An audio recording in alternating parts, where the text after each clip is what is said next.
Hello అండి. ఈరోజైతే నేనైతే ఓట్స్‌తో ఉప్మా అయితే చేసేస్తున్నానండి. ముందుగా అయితే ఓట్స్‌ని ఒక కప్పు తీసుకున్నాను. దీనికి కావాల్సింది ఉల్లిపాయలు, టమాటా, జీడిపప్పు, జీలకర్ర, ఆవాలు, కరివేపాకు వీటినైతే తీసుకున్నాను.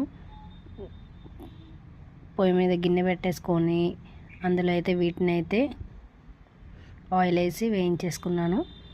ఓ 5 మినిట్స్ తర్వాత అవి వేగిన తర్వాత అందులో అయితే ఒక కప్పు ఓట్స్కి 2 కప్పులు వాటర్నైతే గ్లాసెస్ వాటర్నైతే వేసేసానండి. అందులో లైట్గా సాల్ట్ వేసాను. ఈలోగా మరుగుతుంది మన ఉప్మాలాగా. వాటర్ అయితే మరిగింది. ఇందులో అయితే ఓట్స్ వేసి కలిపేసానండి. అక్కడికి ఒక 10 మినిట్స్ అయిన తర్వాత మూత పెట్టి ఉంచేయాలి. ఒక 10 మినిట్స్ తర్వాత ఓట్స్ ఉప్మా అయితే మనకి రెడీ అయిపోతుంది. చూడండి ఎంత బాగా వచ్చిందో ఉప్మా. ఇందులో చివరిగా కొత్తిమీరని అయితే వేసేసుకున్నాను. చాలా టేస్టీగా ఉందండి. ఓట్స్తో ఉప్మా అంటారా?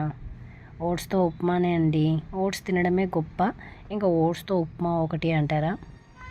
నేను కూడా అలాగే అనుకున్నానండి. కాకపోతే చాలా బాగుంది ఓట్స్తో ఉప్మా. మీరు కూడా ట్రై చేయండి. అది జిగురుగా ఉంటుందని ఓట్స్ అని అనుకుంటారు, కానీ ఉప్మాకి అలా ఏం లేదండి. బాగా వచ్చింది, చాలా టేస్టీగా ఉంది,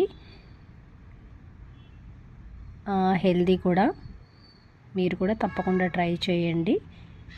నచ్చితే లైక్ చేయండి, షేర్ చేయండి, సబ్స్క్రైబ్ చేయండి, కామెంట్ కూడా చేయండి.